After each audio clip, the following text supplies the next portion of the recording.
Hello and welcome to Rajya Sabha Television. I am Vishal Dhaiya and you're watching our show Discussion Today. Now, today we're going to talk about the budget session of Parliament, which begins today, that is 29th of January. Now, this is going to be, as always, a two-part session. The first part of the budget session will be up till 15th of February, and the second part will be from 8th March to 8th of April. The budget itself will be presented on 1st of February, and these being COVID pandemic times, there are several measures which have been taken to ensure the safety of the members as well as all those who will be working in the Parliament during this particular session, and also ensuring smooth conduct of the session there. All those measures we'll be talking about, and specifically about the budget as well, the kind of importance this particular session has. And there is an historic first as well, wherein app has been launched by the government, that is Union Budget mobile app, wherein now the members will be able to have access to the budget documents in an online digital format. So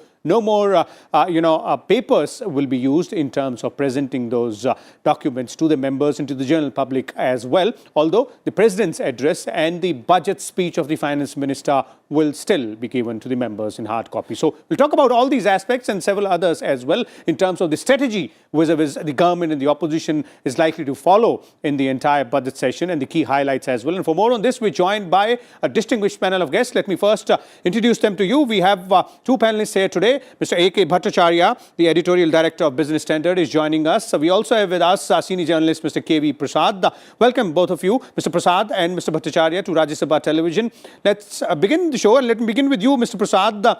The importance of budget session. All of us know it's the first session when we, for a particular financial year, and quite important. But how significant and important it becomes in these times, in COVID pandemic times, not only from the budgetary policy point of view, but also from the fact that, there are several measures which have to be taken to ensure a smooth conduct of the Parliament session itself. Yeah, I think you're right.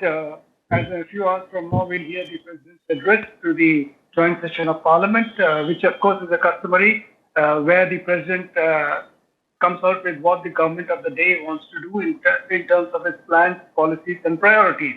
That being the case, that will be the first indication as to how the government plans to unveil the plans for the government for the whole year. That being the case. But as you rightly said, the budget session is the most important on two counts. One, of course, is the longest session that the budget Parliament has in the three sittings that it has in a year. And also that the reaffirmation of the government, in sense the passage of the finance bill endorses the faith of the people in the government of the day.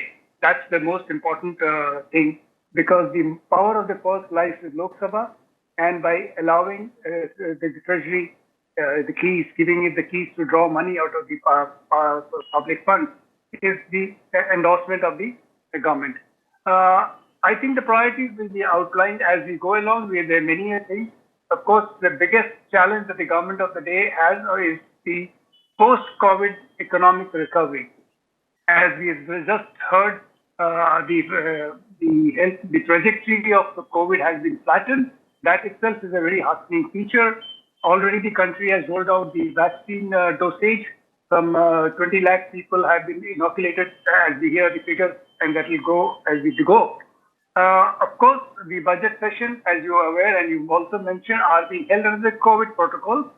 Some of it, or most of it, were experienced by members of Parliament, members of people who were allowed to enter the prison and the monsoon session because of the COVID protocol. The same social distancing norms and others are already in place, so they will come into force, thereby meaning that for the first time, of course, when the President will address a joint session, all members will not be seated in the central hall, but they'll also be occupying places in the Rajya Sabha chamber and the Lok Sabha chamber, which is something unique, which hasn't happened. But of course, the pandemic itself is a phenomenon that none of us have seen in a lifetime, as I say, probably once in a century kind of a thing that people are talking about. So those are the things, and I'm sure as we go along, we'll highlight the other issues.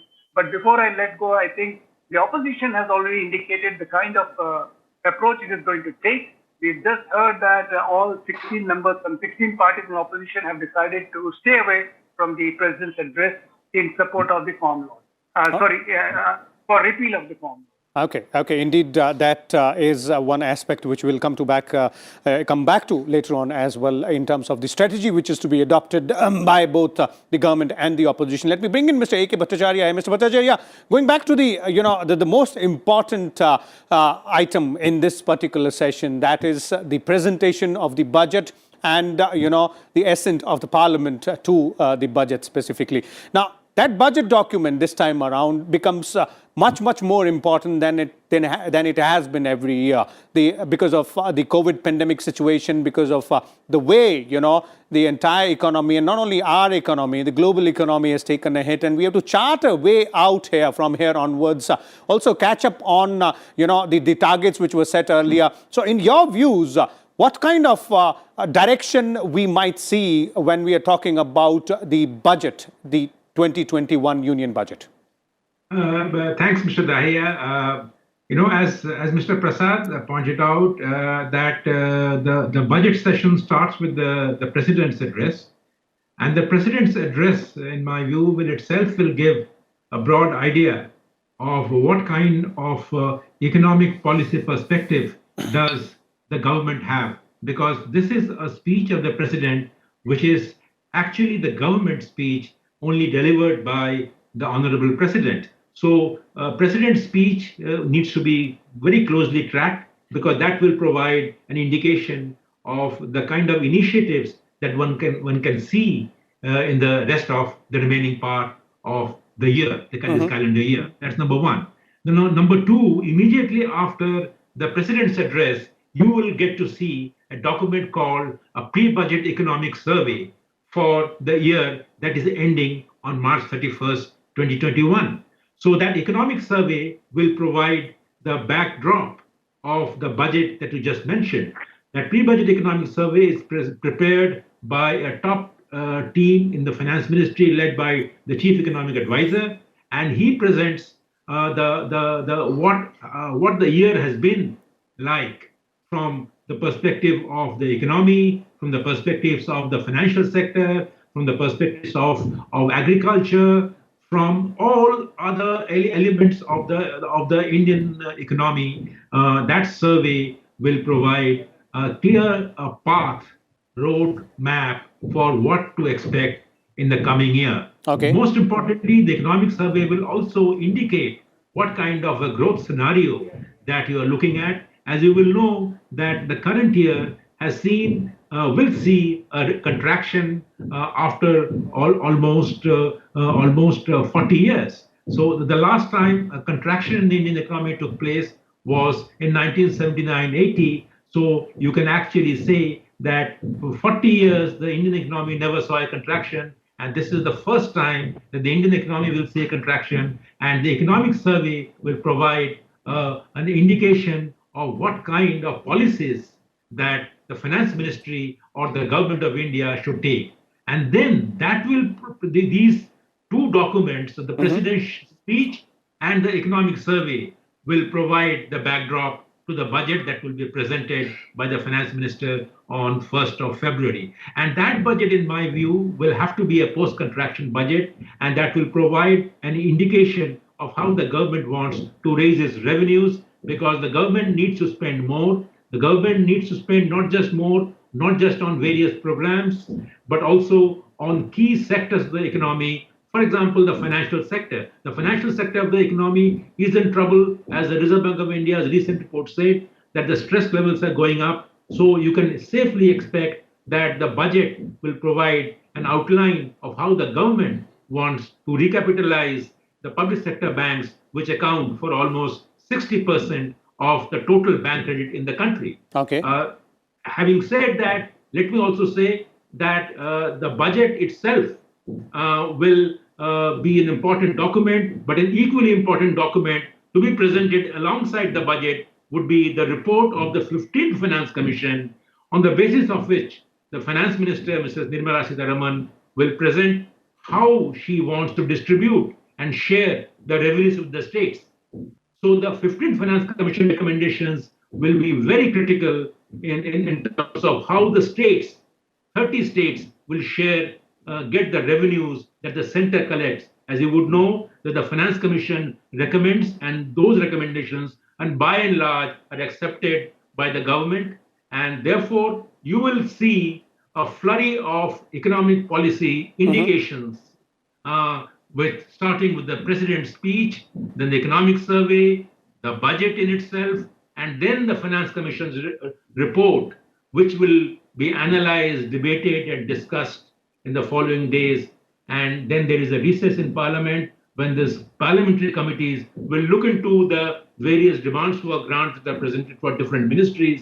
And then those committees will come back in the after the recess. Okay. And finally, hopefully, the budget will be passed before the financial year ends, so that for the next financial year, the expenditure delays don't take place.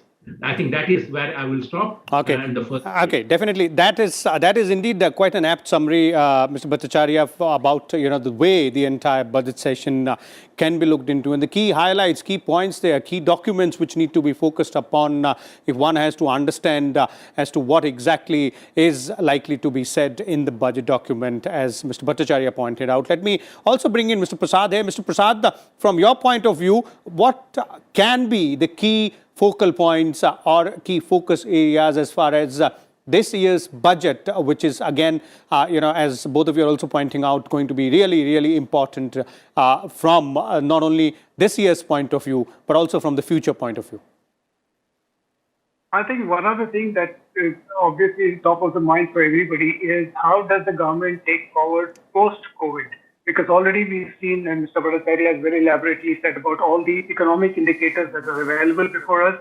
So the finance minister obviously has to address all of that. How do you increase spending? How do you raise resources? Because it was a challenge not just for our country but everybody in the globe. I mean, this was something a once in a 100-year situation where major sectors have been affected. For instance, what everybody knows is like the hospitality industry was the hardest hit, following by the transportation and tourism and other departments. So it's not just that sector, but the entire ancillary industry, if you had, that is supporting supports this kind of industry. I think there are reports of varying figures. Somebody saying 270 million or 207 of number of people who would have been affected, jobs being lost. So the economies have been a very have been a downward trend. Of course, we have just read about the IMF projection about the growth and also the post-recovery kind of thing. India figuring among the higher number of countries which are likely to do well. So that should be good news for the country. But the challenges remain because there will be several sectors, as Mr. Bhattacharya also pointed out, that would require additional spending.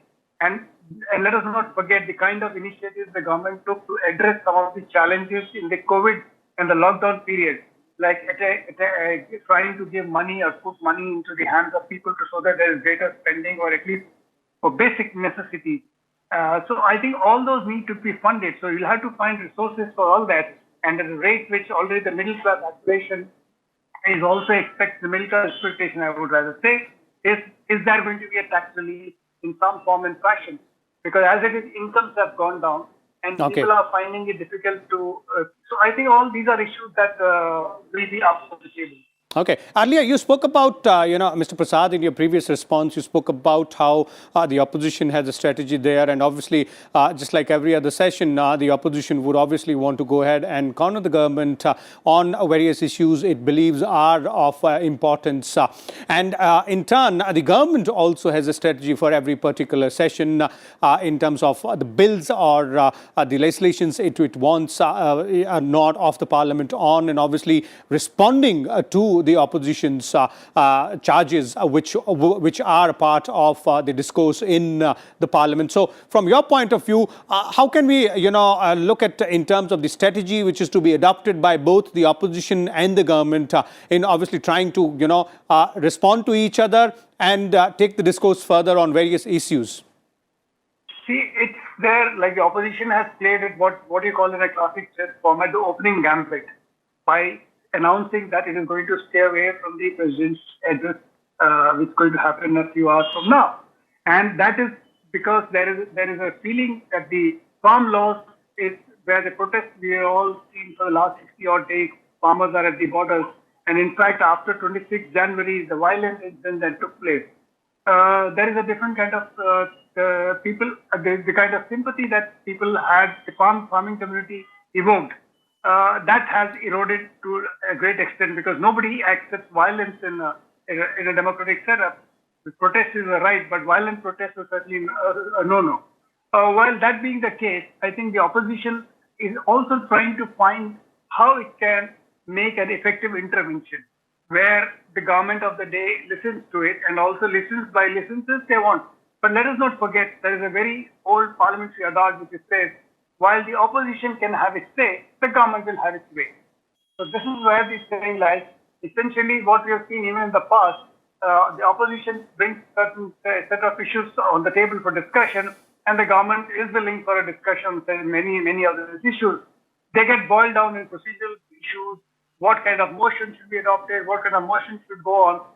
I think here the opposition will have to really think about it as to how are they going to make sure that the government is held accountable on the issues that it wants the public to hear. Okay, indeed. Mr. Bhattacharya, politics and economics are closely intertwined with each other. So your views there on the kind of strategy which is to be adopted by both sides during this particular session, because one, this is a really important session from the economic point of view, from the reason being budget is going to be presented and cleared out there. But then there are going to be other issues as well, which will be brought onto the forum in both houses. Well, he's absolutely right. When you say that politics and economics are intertwined, and I think we will see a lot many issues from that perspective on display during the budget session. The farmers' agitation, the manner in which the government responds to the farmers, the crisis right now, that the laws are the government has made its offer, and the farmers are probably now on the back foot a little bit because of the manner in which the protests on the Republic Day went astray, and so therefore the government probably will use the forum of Parliament to have a kind of a debate and discuss and take that discussion to a parliamentary level of discussion, and maybe get the parliament to endorse a line of action that needs to be taken to diffuse the crisis. So parliament and the budget session can play, in my view, a very crucial role in diffusing this crisis, which is this agitation that's going on for the last 2 months. Farmers, remember, are a very important group of stakeholders. They wield tremendous electoral power also.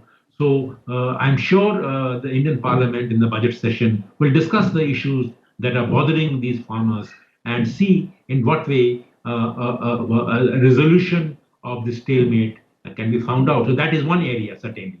The second area where politics and economics must come together is the manner in which the crisis induced by the COVID-19, leading from the economic distress, the contraction of the Indian economy by close to 7.5% or 8% if you take the IMF number, how the bombs can be applied to the common man, to the distressed sections of society which lost business, lost income, lost their wages, and so therefore the budget will be a very important instrument that in what way it plays that balancing role by providing enough to create a lot of investment demand so that the growth potential of the economy is further sustained, and at the same time it provides some sort of relief or incentives for sections of society that that were at the wrong end of the stick, so to say, and they were distressed by the COVID and the economic lockdown. Okay. So I think the budget will provide an answer to all those questions, and just as it should find a solution to the farmers' agitation that is currently taking place out in the outskirts of Delhi. Okay, indeed, definitely. That is the point there, budget, trying to provide an outline for the future on all aspects, and that is going to be really important this time around, as both of you are pointing out, with the fact that we're just getting out of the COVID pandemic shadow there. Mr. Prasad, there's one more interesting aspect here, and that is that the last time the Parliament met was in September, when the monsoon session was curtailed, in the first week of September there, and then it was decided that the winter session will not be held because of the COVID pandemic only. So almost, around 3-4 months would have passed, and there are several issues which everybody, not only the parliamentarians, but even the citizens of the country would want to hear both sides, views of the both sides on all those issues. So it becomes really significant this time around. Yeah, of course. I think, in fact, if you recall, both the budget session of 2020 had to be curtailed because of COVID. Probably the last 10 odd days had to be restricted because just then the country was entering the COVID stage. So the government and the Parliament decided that it has to, I think March 23rd was the last day. And then, of course, when we had the monsoon session, it was truncated because, again, the situation so warranted. So there are many issues that will obviously be looking for discussion and debate, national issues, international issues, because there are many, and of course one of the issues which was also discussed last time was on the border, because the China, ever since the concentration in Galwan Valley, that has something, the standoff remains. And only this morning, on Thursday morning, we heard the External Affairs Minister point out the 3 mutuals and 8 points on which, because he said there is no explanation why China has marched up so many troops. So I think there are issues that the government has to say, the issues the opposition and others would like to say. And also, let us not forget, we are going to head it 4 months from now, elections in 4 states and the Union Territory. So that will be a factor, because of the 3 states, 2 in which West Bengal and Kerala, the left front one once upon a time was very dominant force. Today, of course, in West Bengal, it is not. And left parties over the years have lost the parliamentary numbers. Mm-hmm. But apart from that, opposition parties, some of them are in government. Like, for instance, in Kerala is, of course, the battle is between Congress-led UDF and left-led LDF. But so all these contradictions will come up to play. You have Assam elections there, you have Tamil Nadu elections there, you have Puducherry. So there are different things which will also be seen. Some of it I'm sure, will come out into play when the session rolls on. Okay, definitely. There are various aspects which become, factors during the discussion on several issues there, as Mr. Prasad is pointing out. Thank you so much, Mr. K.V. Prasad and Mr. A.K. Bhattacharya, for sharing your views with us and our viewers. So there it is, as our experts were pointing out clearly, the budget session of the Parliament, the most important, the most significant one. And this time around, it becomes really more significant, given the fact that we will be looking forward to a budget which will not only outline the way for the next year, but also trying to get out of the COVID pandemic shadow and for the next few years perhaps as well. Also, there are going to be a few firsts, as our panelists also referred to them, the President's address, while earlier all the members were seated in the Central Hall. This time around, some of them will also be seated in the Lok Sabha and Rajya Sabha there. And also, as I was pointing out in the beginning of the show, the paperless budget there to be presented. The members will not get a hard copy of the budget, neither will the public. They can access this via the Union Budget mobile app, which has been launched. So we'll bring you all the details vis-a-vis the budget session on Rajya Sabha TV in our various shows. Keep watching RSTV. Thank you.